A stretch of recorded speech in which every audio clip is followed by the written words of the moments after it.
Hi, my name is Charlie McGrath. I'm the founder of WideAwakeNews.com and a host on the Rinse Radio Network. Is Russia calling America's bluff? Are they standing up and saying, you know, we're not going to just sit by and watch military expansion around the planet. We're not going to watch you guys go into every other country in the Middle East and North Africa and depose the government and implement your own puppet. Well, it sure seems to be that way with the developments of Russian troops being sent to Syria recently. An anti-terror task force on the allegations of Assad that the attacks happening inside the country of Syria are from foreign nationals.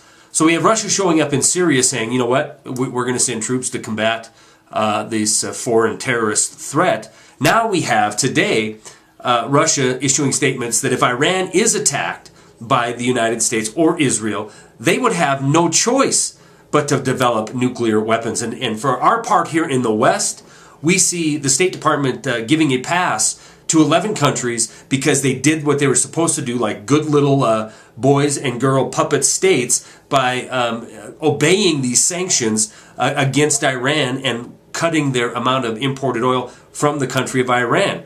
We had Czechoslovakia, France, Germany, Greece, Italy, Japan, Netherlands, Poland, Spain, the UK, and Belgium, of course, stepping up and cutting their supply of oil from Iran off. Interestingly enough, you know, this is on the back of Saturday where the SWIFT, this international consortium of bankers where international transfers happen through for the first time ever, kicked out a member nation in Iran in order to implement these very harsh sanctions against Iran. But the IMF today, Lagarde came out and said, oh no, guess what? We're heading for higher oil prices, up to 30%, if Iran cuts off the supply of oil. So they're building this monster mentality against Iran, causing the increase in the price of your fuel by 30%, or at least the oil by 30% per barrel, blaming them for this, when in fact, they can't even legally trade oil on the markets anymore. They certainly can't use SWIFT or any of these member nations that want to implement these sanctions on them.